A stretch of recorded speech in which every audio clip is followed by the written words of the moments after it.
Everyone, welcome back to DK education academy. तो कैसे हो आप लोग? आई होप सभी बहुत अच्छे होंगे अपने अपने घरों में और जम के पढ़ाई कर रहे होंगे। तो मैं देव कुमार आज आपके लिए लेके आया हूं चैप्टर 11 इंट्रोडक्शन टू 3D यानी कि 3 dimensional geometry class 11th mathematics. तो बच्चों, आई नो दैट और यू नो दैट कि आप लोगों ने 10th क्लास में chapter 7 that is coordinate geometry पढ़ा होगा। तो मैं उम्मीद करता हूं कि वो आपको बहुत अच्छे से आता भी होगा, है ना। तो कोऑर्डिनेट ज्योमेट्री मतलब 2D फिगर लाइक दिस। ये एक प्लेन है, इस प्लेन के ऊपर आप कोई भी फिगर बना दो, जैसे कि ट्रायंगल हुआ, सर्कल हुआ, क्वाड्रिलेटरल हुआ। ये सारी फिगर्स कैसी फिगर्स होती हैं बेटा? ये 2 डायमेंशनल फिगर्स होती हैं। और 3D मतलब लाइक कोन, है ना, सिलेंडर, स्फीयर, ये सारी फिगर्स कैसी होती है बेटा? ये 3 डायमेंशनल फिगर होती है। अच्छा, मैं बेसिकली कोऑर्डिनेट ज्योमेट्री की बात क्यों कर रहा हूं, इस बात को समझते हैं। तो कोऑर्डिनेट ज्योमेट्री की बात मैं इसलिए कर रहा हूं क्योंकि मैं ये जानना चाहता हूं कि जब आपने कोऑर्डिनेट ज्योमेट्री पढ़ा था तो बेटा आपने ये कार्टेशियन प्लेन पढ़ा होगा, है ना। कार्टेशियन प्लेन में आपको ये पता है ये एक्स एक्सिस होती है, ये वाई एक्सिस, इसको एक्स डैश, इसको वाई डैश बोलते हैं। ये नेगेटिव साइड होती है बेसिकली, ठीक है। इसको ओरिजिन बोलते हैं। आप जानते हैं कि ये दोनों एक्सिस जो है वो 4 क्वाड्रेंट में डिवाइड करती हैं, that is first quadrant, second, third, fourth, है ना। तो ये 4 क्वाड्रेंट में डिवाइड होती है। अब ये चारों क्वाड्रेंट मैं बता इसलिए रहा हूं आपको क्योंकि थोड़ा सा रिकॉल कराना चाह रहा हूं, है ना। इन चारों क्वाड्रेंट में आपको पता है कि यहाँ पे कोई भी कोऑर्डिनेट जो होता है वो यहाँ पे एक्स भी पॉजिटिव होता है, वाई भी पॉजिटिव होता है। यहाँ पे कोई भी कोऑर्डिनेट किस शेप का होता है बेटा? नेगेटिव पॉजिटिव, मतलब एक्स नेगेटिव वाई पॉजिटिव। यहाँ पे बोथ आर नेगेटिव और यहाँ पे X positive Y negative. I am sure कि आप लोगों को इतनी बातें तो बहुत अच्छे से पता थी, इसमें मैंने कुछ नया नहीं बताया, बस थोड़ा सा रिकॉल कराया, है ना। अब रिकॉल क्यों कराया, इसकी जरूरत अभी आपको पढ़ने वाली है। जब मैं आपको 3D में टेबल बना के दिखाऊंगा तब आपको समझ में आएगी। बट अभी हम आगे चलते हैं ना, आगे की बात करते हैं। तो दोस्तों, आगे की अगर मैं बात करूं 3D की, तो देखो 3D प्लेन में थोड़ा सा आपको बना के दिखाता हूं कि कैसा लगता है। ये कुछ इस शेप का हो सकता है बेटा। ये आपकी मान लो एक्स एक्सिस है, ये वाई एक्सिस मान लो, तो ये जेड एक्सिस हो गई, है ना। तो 3D कुछ इस तरीके का होता है। आई एम श्योर कि आपको नहीं समझ में आया, मुझे पता है कि आपको नहीं समझ में आया, क्योंकि 2D फिगर पे 3D मॉडल बनाना मतलब थोड़ा मुश्किल होता है, नो डाउट। अच्छा देखो, आप जहां पे भी बैठ के पढ़ाई कर रहे हो या ये वीडियो देख रहे हो, आप एक काम करो, आप अपने रूम की एक कोने की एक कॉर्नर को देखो, टॉप कॉर्नर को। बेसिकली देखो, ये मेरा टॉप कॉर्नर है यहाँ से, ठीक है। आप इस कॉर्नर को अगर देखते हो तो यहाँ पे आपको 3 साइड्स दिखेगी, एक आपके इस तरफ जाती हुई, एक आपके इस तरफ आती हुई ये वाली, और एक आपके नीचे जाती हुई, है ना। तो यही बेटा 3D मॉडल होता है। इसी को 3 एक्सिस कहते हैं, दैट इज एक्स एक्सिस कह लो, वाई एक्सिस कह लो और जेड एक्सिस कह लो, ठीक है ना। और इस एनवायरमेंट में यानी कि यहाँ पे इस स्पेस में कोई भी पॉइंट्स होते हैं, जैसे कि मैं यहाँ पे खड़ा हूं तो मैं कहां पे खड़ा हूं बेटा? 3D प्लेन पे खड़ा हूं, है ना, 3D स्पेस में खड़ा हूं, बेसिकली ऐसा कह सकते हैं। अच्छा, फिर भी मैं आपको एक बार फील कराने के लिए मैंने एक छोटा सा मॉडल बनाया था, कोशिश की थी कि मैं आपको समझा सकूं। तो देखो 3D मॉडल जो होता है ना वो कुछ ऐसा सा दिखता है।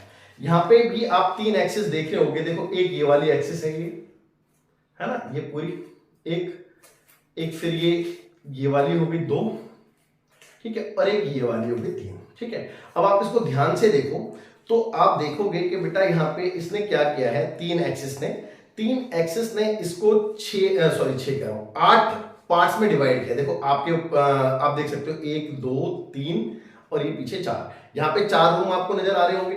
सिमिलरली 4 रूम इसके नीचे नजर आ रहे होंगे, 1 2 3 और ये बैक साइड में 4।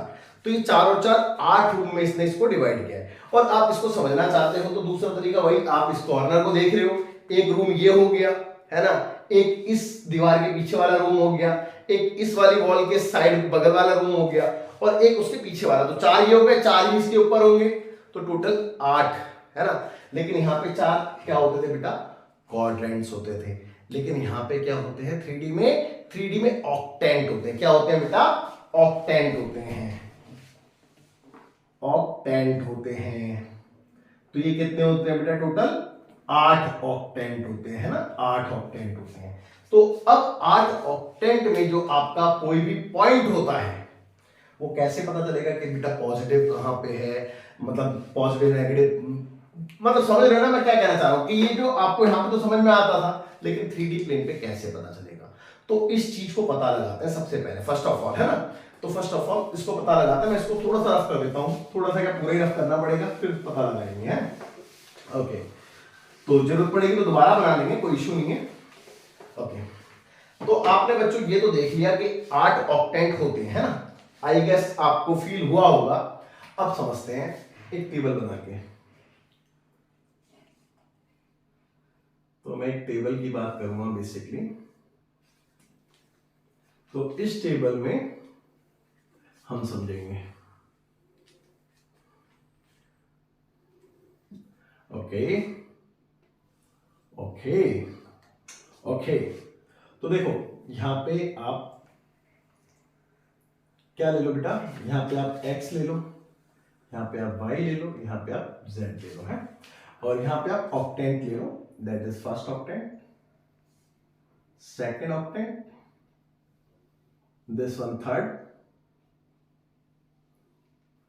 फोर्थ, फिफ्थ,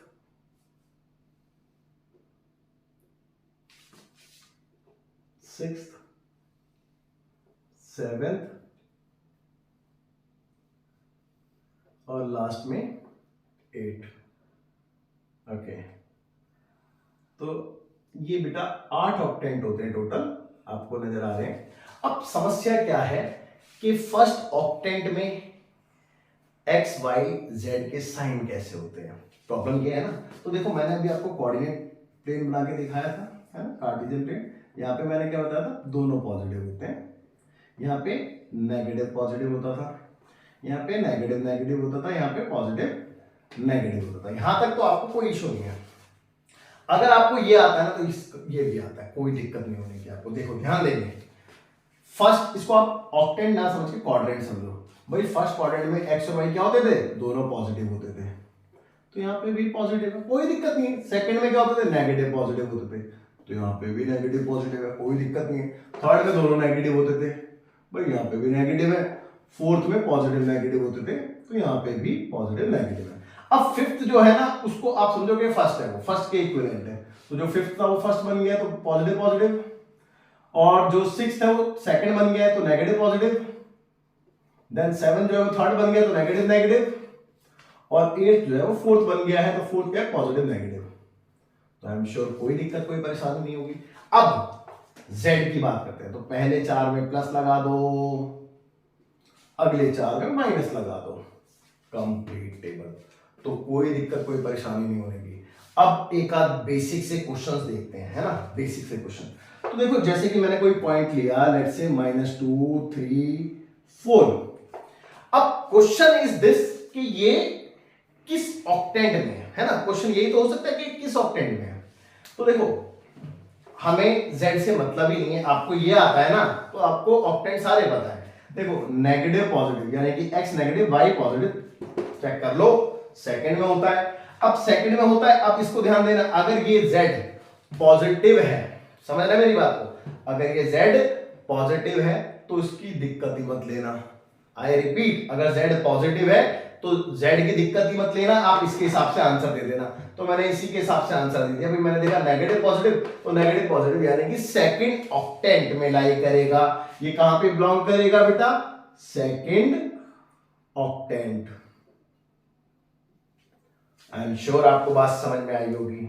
एक आध पॉइंट और लेते हैं, लेट्स से इस बार p पॉइंट जो है वो थोड़ा सा चेंज कर लेते हैं, तो 3, -2, -4, लेट्स से ये लिया।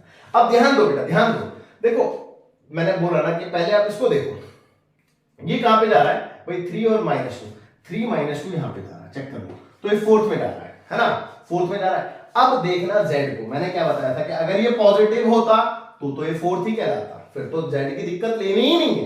बट अगर ये नेगेटिव है तो ये किस में जा रहा था, ये जा रहा था फोर्थ में, तो फोर्थ में 4 और ऐड कर देना तो ये 8th में चला जाएगा। मैं फिर कह रहा हूं कि 4 और ऐड कर देना, जिस भी क्वाड्रेंट में जा रहा हो उसमें 4 और ऐड कर देना, जिसमें भी जाएगा उसमें चला जाएगा, है ना। तो ये किस में चला गया बेटा, ये चला गया 8th में। 8th ऑक्टेंट में। आप चेक कर लो, positive negative negative positive negative negative 8th में गया है, मैं कोई गलत तो नहीं बोल रहा। एक आध और करके देखते हैं, चलो लेट्स से पी पॉइंट इस बार -3 और -2 और -1, ये हो गया मान लेते हैं। ठीक है, मैंने क्या बोला, इन दोनों को देखो आप, तो इन दोनों को देखा तो ये थर्ड में जा रहा है ना भाई, थर्ड में जा रहा है। अब थर्ड में अगर ये पॉजिटिव होता तो ये थर्ड में ही रहता, लेकिन ये नेगेटिव है, तो मैंने क्या बताया, थर्ड में आप 4 और ऐड कर दो तो ये 7 में चला गया। तो ये किस में बिलोंग करेगा बेटा, 7th में, 7th ऑक्टेंट में। आई am sure, I am definitely sure, I am damn sure कि आपको बहुत अच्छे से समझ में आया होगा, है ना, कोई दिक्कत कोई परेशानी नहीं। तो सबसे बड़ी दुविधा जो थी, जो पहला पड़ाव था जिसे हम कहते हैं पहला पड़ाव, फर्स्ट पड़ाव, वो हमने क्लियर कर लिया है। अब कुछ और पड़ाव देखते हैं, कुछ और पड़ाव देखते हैं। बिफोर दैट अगर आप कुछ नोट करना चाहो तो कर सकते हो वीडियो को पॉज करके, नहीं तो मैं कुछ और पड़ाव आपको बताने वाला हूं, उन चीजों को हम समझेंगे अच्छे से, हैं, उन चीजों को हम अच्छे से समझेंगे। देखो, मैं फिर से 3D मॉडल उठा रहा हूं और एक सेकेंड आप जरा ध्यान देना। 3D मॉडल मैंने ले लिया है और ये बहुत अच्छा तो नहीं, बस मैंने जैसा तैसे बना दिया है ना इसको। तो आप समझो, देखो मैंने आपको इसकी में 8 कमरे दिखा दिए हैं। अगर किसी कमरे के अंदर कोई भी पार्टिकल है, कोई भी पॉइंट है, तो वो स्पेस में आ रहा है ना, समझ रहे हो बात को। और अगर किसी मतलब वॉल पे आ रहा है, वॉल पे आ रहा है, किसी भी वॉल पे आ रहा है, तो अगर किसी वॉल पे आ रहा है तो इसका मतलब वो एक प्लेन पे आ रहा है। अब वो प्लेन कौन सा होगा बेटा, वो 2 एक्सिस जो भी होंगी, जैसे कि अगर ये वाली वॉल पे आ रहा है तो एक मानते हैं कि ये एक्स एक्सिस है और ये वाली वाई एक्सिस है, तो ये वाला प्लेन कौन सा होगा, एक्स वाई प्लेन। लेकिन अगर सामने वाली वॉल पे आ रहा है और ये वाई एक्सिस थी तो ये जेड एक्सिस थी, तो ये हो गया वाई जेड प्लेन, है ना, ऐसे समझेंगे। तो आप लोग एक बात ध्यान रखना, अगर कोई भी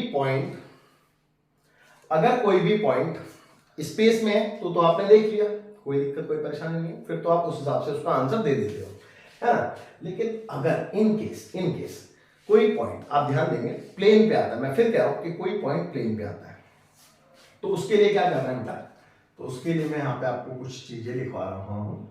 any point on like X Y plane,